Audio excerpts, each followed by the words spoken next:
Plantcast, o primeiro podcast sobre fisiologia e nutrição de plantas.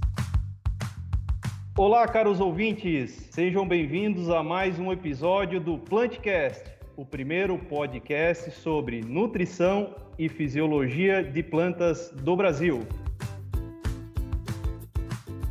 Eu me chamo João Paulo Generoso Silveira, sou gerente de desenvolvimento de mercado na diretoria Centro-Sul pela Compass Minerals. E hoje, acompanhando comigo aqui, fazendo a entrevista, está o Lucas Braz, consultor de desenvolvimento de mercado na Regional Norte Goiás, Distrito Federal e Noroeste de Minas Gerais. Lucas, dá um oi aí para os nossos ouvintes, Lucas.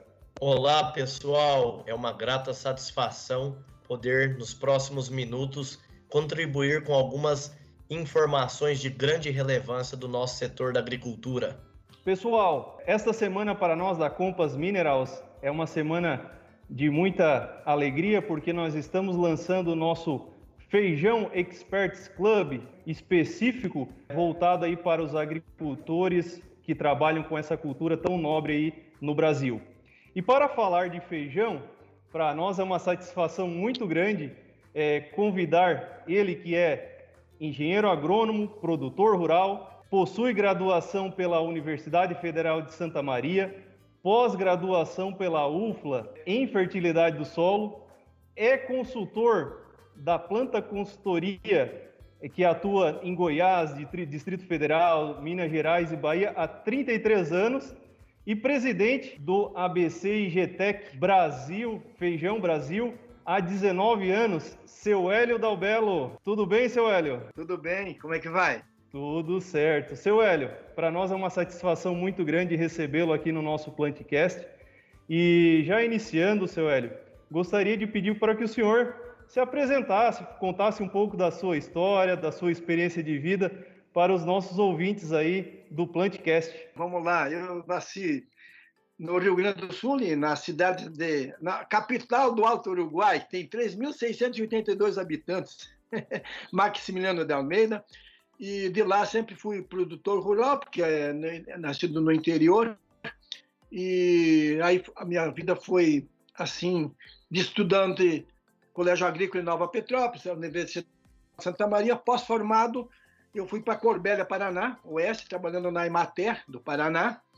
E de lá eu fui um dos pioneiros no plano de assentamento do Distrito Federal, o PADEF, conhecido aqui pelo Brasil, né, em 77, e já em 78 a gente já tinha fazenda aqui em plantios, aqui na região, e depois disso fomos também para Luiz Eduardo Magalhães, em 80, plantamos lá, já começamos o plantio em 80, é uma sociedade com os amigos, aí acabou que eu resolvi ficar definitivamente em Brasília, Distrito Federal, onde eu moro há 35 anos, e minha família está toda aqui, e a minha atividade também de produtor rural é aqui no DF e no Goiás.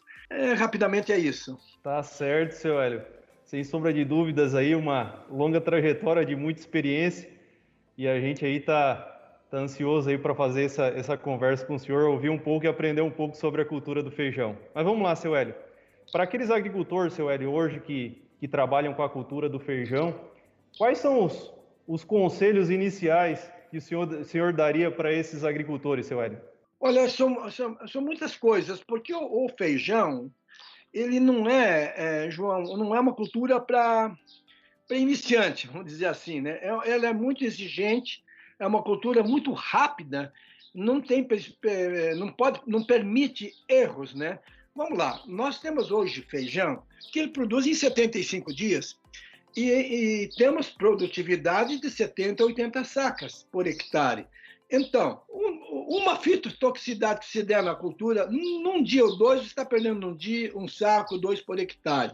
Então, feijão é algo assim muito técnico. Eu começaria dizendo o seguinte, para quem quer produzir feijão, a primeira coisa que ter é um preparo do solo eficiente. O que quer dizer isso?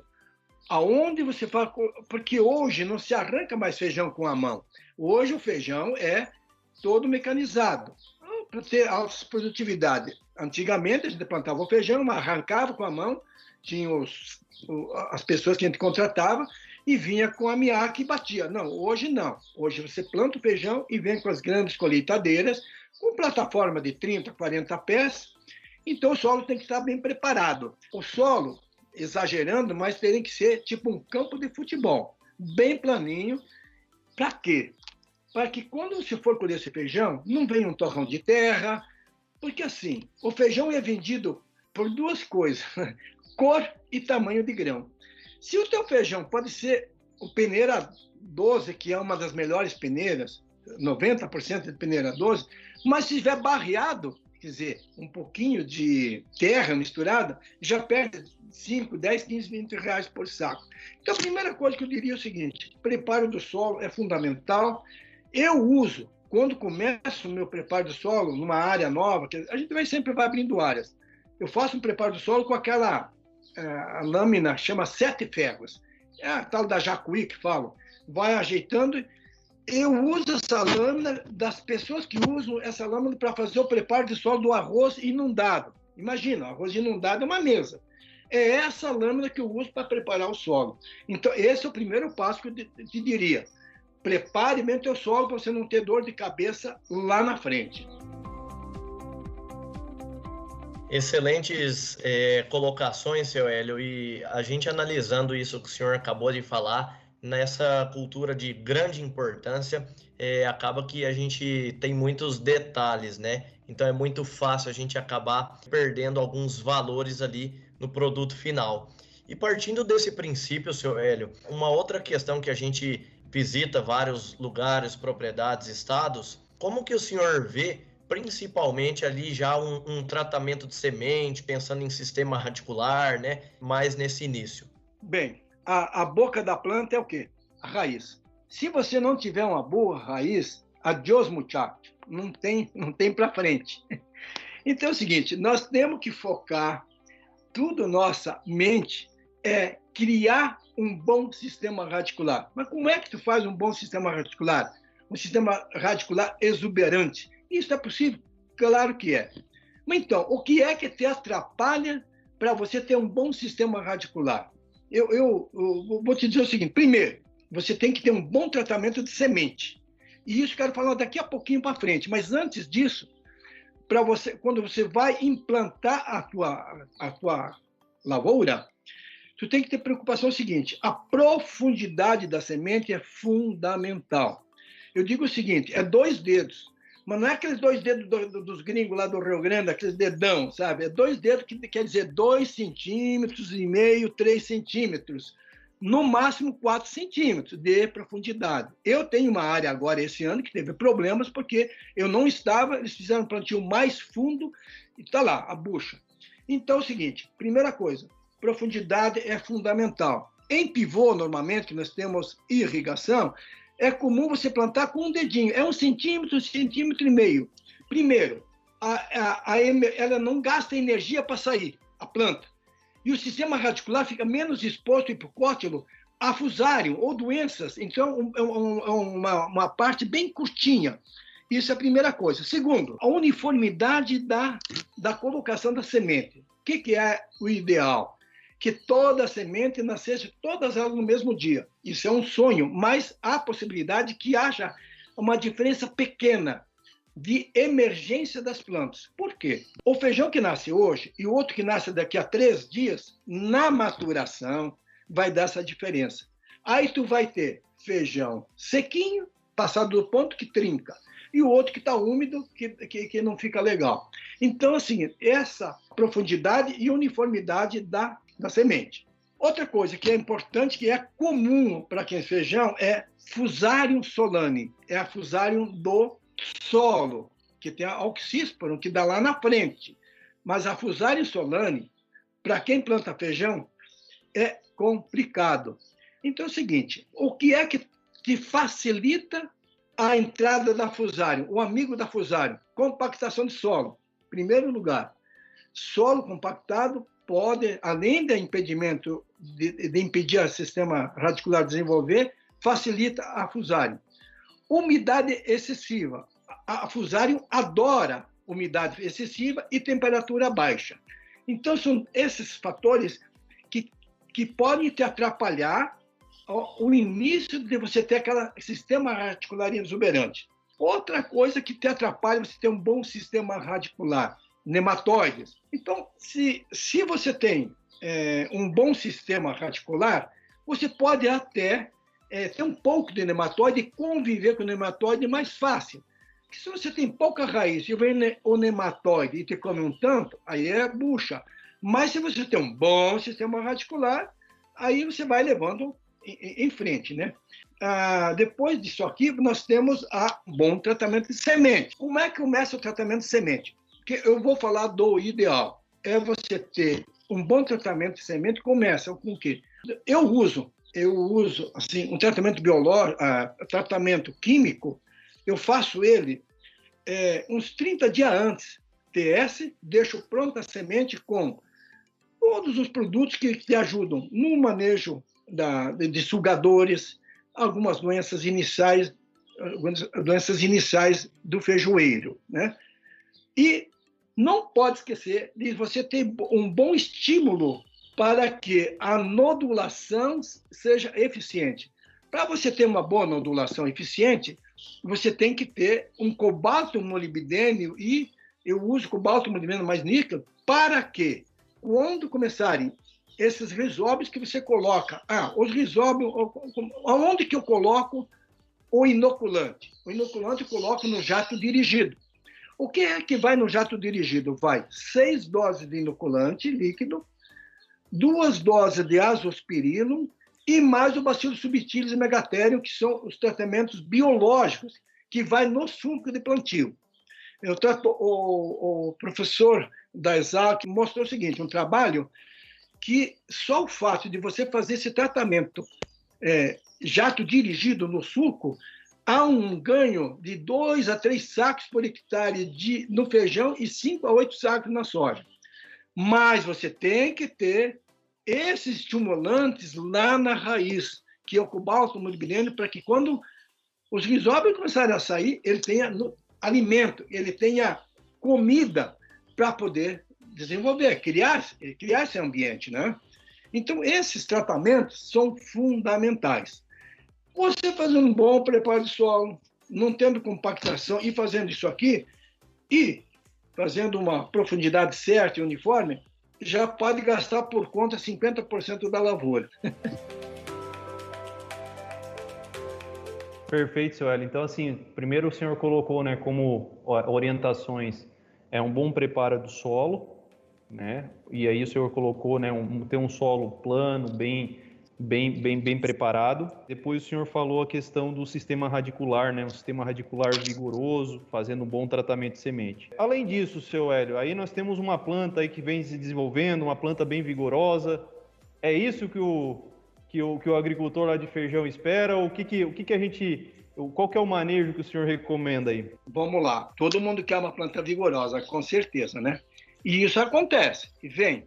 Nesse tratamento de semente, eu esqueci de comentar um produto que está em moda agora, que foi lançado pela Embrapa, que é o Bioma Fós, que é o Subtilis mais o Megatherium. A disponibilidade de fósforo, solubilização de fósforo na rizosfera, porque ele vai na semente, então solubiliza o fósforo na rizosfera, e isso parece que tem dado um bom resultado.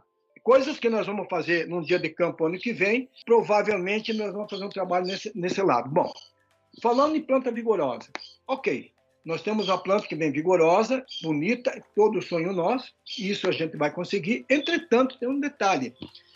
Se a planta for vigorosa demais, o que ela acontece? Ela faz muita folha, mas nós não queremos folha, nós vendemos grão. E, às vezes, o que acontece é que você vê o visual de uma planta muito bonita, dá um ânimo, mas ela tem um fechamento muito rápido, muito cedo. O que é fechamento cedo? O que é o ideal? O ideal é que quando início da florada, o feijão tem que florar aberto. Você olha assim na linha de plantio, você tem que enxergar as folhas se encostando e a florada branquinha, ou do feijão preto ou roxinho, a florada você enxerga até longe.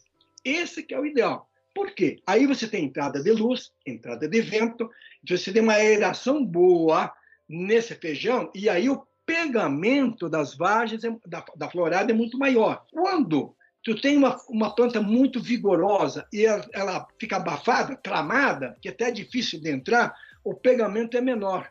Você vai tirar 40 sacos, sim, fechado, mais, para você chegar nos 60, 70 sacos, ele tem que estar aberto, florada aberta. Ah, está muito bonito, me lasquei. Não.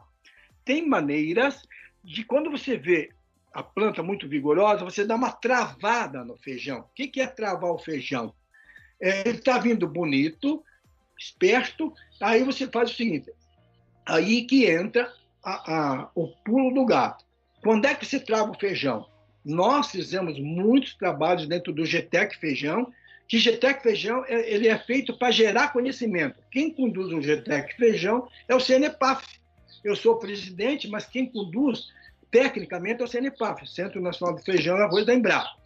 Nós temos vários trabalhos mostrando que o travamento tem que acontecer no quarto trifólio aberto.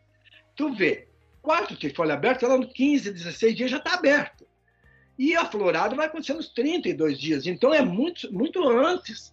Então, tu tem que travar com... Ah, mas como é que eu travo? Aí tu usa triazol. Tem triazóis mais eficientes e triazóis menos eficientes. Então, tu usa uma dose assim, de produto e você dá aquela... O que acontece com o feijão? Ele dá uma arrepiada, ele segura. Não perde a formação de internódios produtivos. Ele só encurta, mas isso é bom. E também tem uma outra forma de você travar o feijão nesta fase, que é um CGA, citocinina, giberina e noxina. Também um travamento que é possível fazê-lo, só que daí esse travamento da citocinina, giberina e noxina, que tem no mercado vários nomes comerciais, ele é bem mais caro que o outro. E o outro, triazol, você consegue, inclusive, fazer um manejo de doenças. Entendeu? Você não fez só travamento, mas as manchas de feijão que tem, por exemplo, tipo uma mancha angular, que é comum, esse aí é excelente para você fazer o manejo da própria doença. Então, planta vigorosa é bem-vinda? Sim. Aí tu tem que abrir o olho. Opa, está muito bonito. Então, vamos dar uma seguradinha no feijão. Então, isso é uma forma de você segurar e manter a tua produtividade.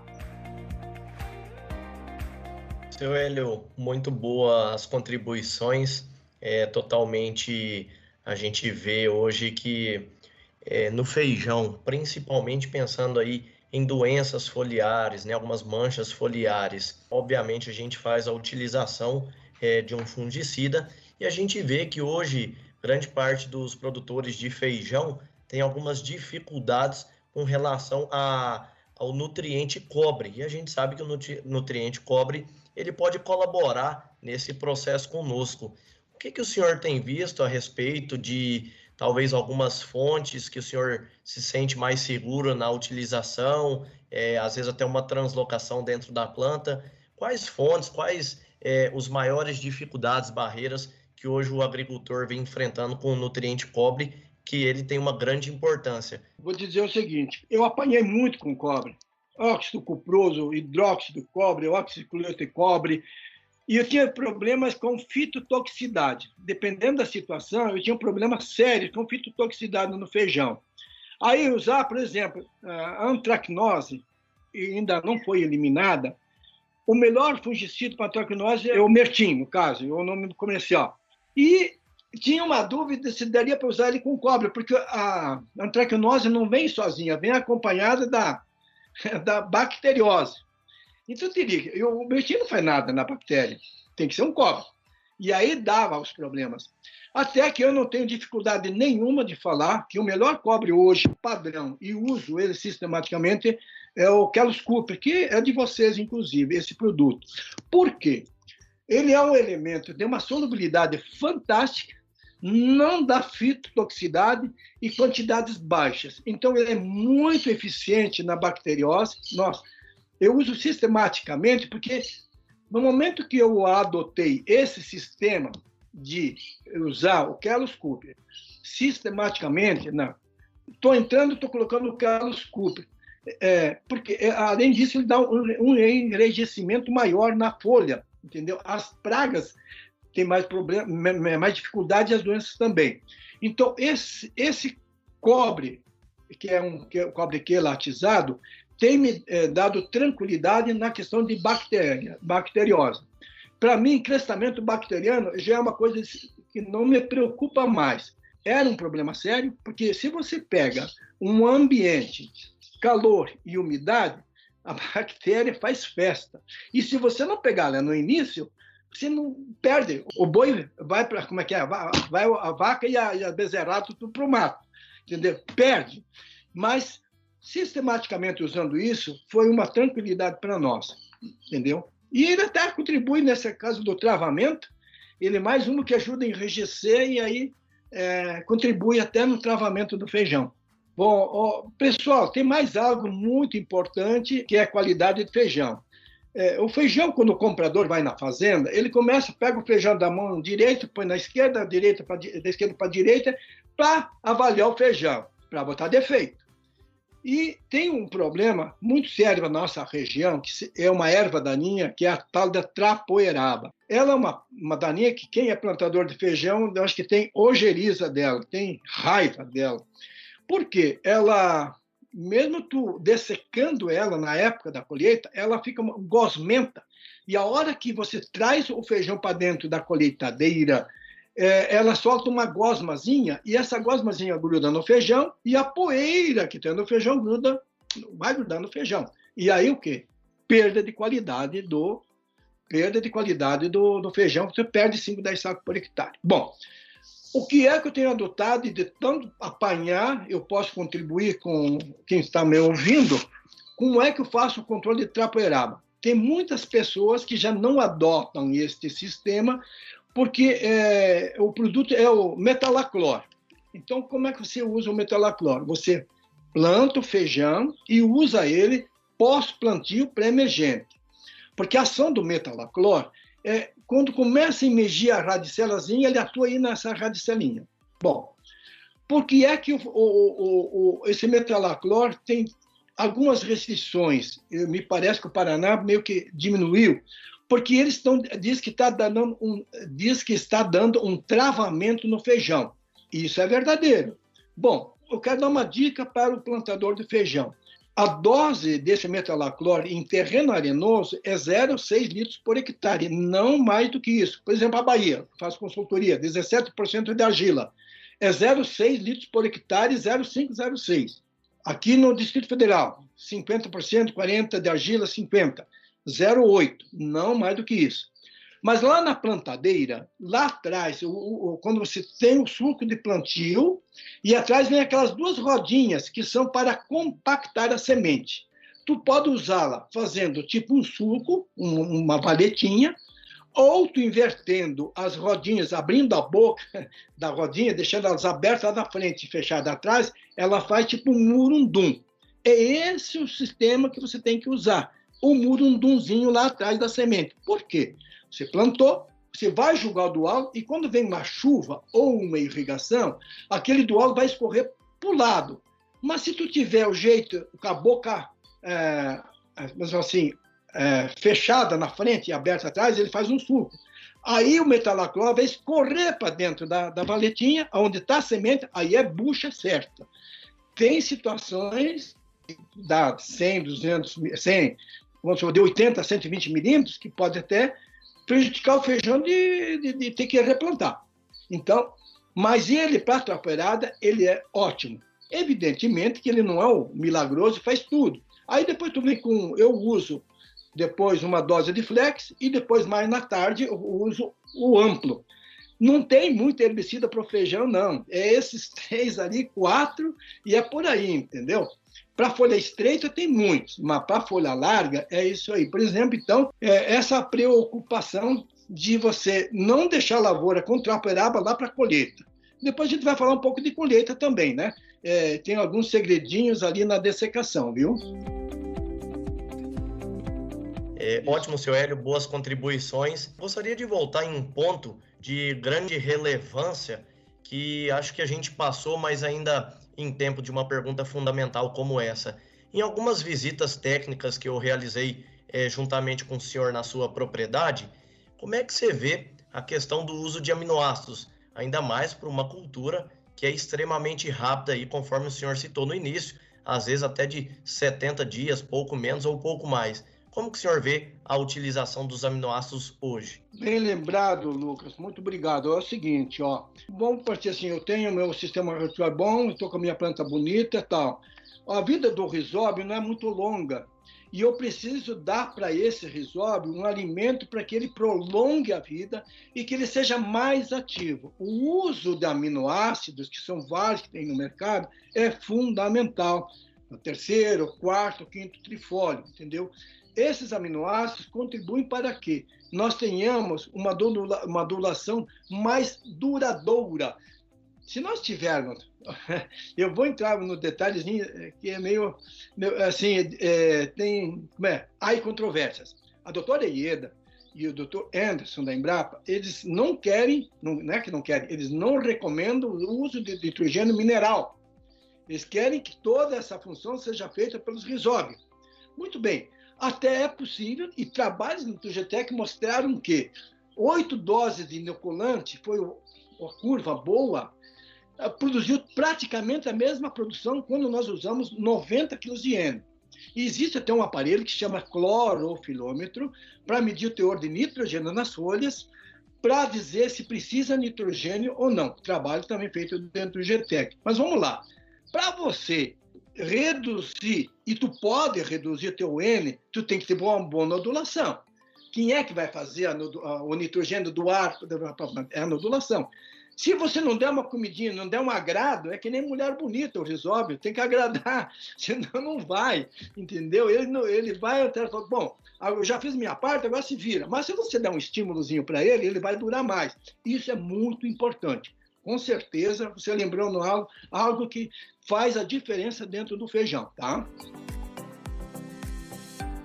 Seu Hélio, nosso bate-papo aqui está muito bom, mas ainda o final aí da nossa conversa, o senhor comentou antes aqui que ia passar uma dica da dessecação. Eu estou curioso aqui, seu Hélio. Qual que é a dica que o senhor tem aí para nosso agricultor que trabalha com a cultura do feijão, seu Hélio? Bom, às vezes o que eu vou falar para muitas pessoas que plantam feijão, muitos produtores, é o óbvio, né?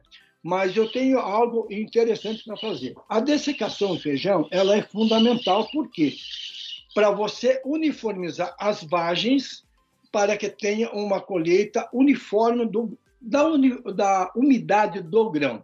Vamos lá. Tem duas formas de você dessecar. Tem um que é um maturador, o glufosinato de amônio, que está no mercado. Ele é mais lento, entendeu? Então, você pode fazer com o glufosinato de amônio, que é um produto registrado para essa dessecação, e também o diquat, que é outro dessecante. Muito bem, eu até às vezes uso um pouco do glufosinato, porque ele é um maturador, ele uniformiza as vagens, e depois eu faço mais uma dessecação, complemento com o diquat. Muito bem. Esses são os 2 produtos recomendados pelo Ministério da Agricultura, pela Anvisa. O que está acontecendo no Brasil é um problema muito sério, e Portugal e Itália já fizeram reclamações formais para o Brasil, que detectaram moléculas de glifosato na semente de feijão. Esses dias, no Recife, teve a apreensão de 10 amostras que fizeram no supermercado, 7 estavam com glifosato.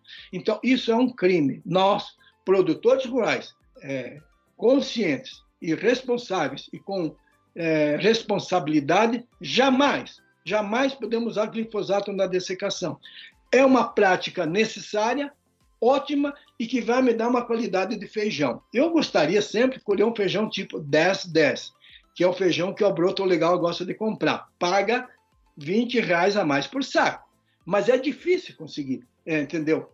Normalmente, a gente consegue isso em feijões irrigados. Feijões que plantamos agora, esse que o Lucas viu aqui na minha fazenda, que é feijão das águas, está tudo certinho, de repente emenda 2 dias, 3 de chuva e a qualidade vai para o saco.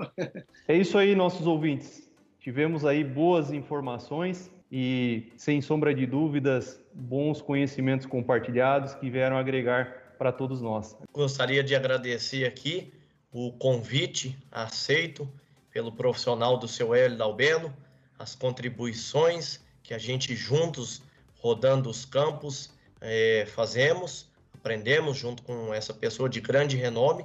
Agradecer também a Compass Minerals, toda a capacitação do time aí, que sempre nos apoiam. É isso aí, Lucas. Muito obrigado pela contribuição e pelo trabalho que vem desenvolvendo na região aí, Lucas. Seu Hélio, qual a mensagem que o senhor deixaria, seu Hélio, para todos os nossos ouvintes aí, para a gente fechar esse nosso bate-papo aqui? Ô, João, Lucas, obrigado aí pela oportunidade. Agradecer a vocês, porque o conhecimento que a gente tem é feito para ser transferido. O conhecimento guardado é um conhecimento que não serve, né? Então, eu agradeço a oportunidade de poder passar algumas coisas que a gente conhece e espero ter contribuído. E sempre contem comigo quando for interessante para vocês. Nós vivemos uma perspectiva de uma boa safra, eu acredito, nós aqui no Distrito Federal, né? E é uma mensagem que eu queria deixar para os meus colegas produtores rurais, assim, vamos buscar fazer um feijão de qualidade, entendeu? Em que, acima de tudo, nós tenhamos um produto sadio, entendeu? É possível? É. Com capricho, entendeu? É isso que é fundamental. Nunca esqueço do querido, saudoso Dirceu Gassin, que ele falava, em primeiro lugar, lógico, Deus acima de tudo, mas capricho. Ele exigia a palavra capricho. E é isso que a gente procura fazer. Sei que vocês todos fazem, né? E desejo, assim, a todos uma boa safra para todos, né? Muitos sucessos. E que, com isso tudo, a gente busque uma forma de cada um de nós contribuir para que o consumo de feijão aumente. Para o consumo de feijão que diminuiu o consumo per capita, cada um fazer a parte bem feita dele e entregar um feijão de qualidade e saboroso. Excelente, seu Hélio. É isso aí, nossos ouvintes. Com isso, com essa mensagem muito bonita do seu Hélio aí, a gente encerra mais um Plantcast. Um grande abraço, até mais. O Plantcast é uma produção da Compass Minerals Plant Nutrition. A gente inova e nutre. O agro cresce.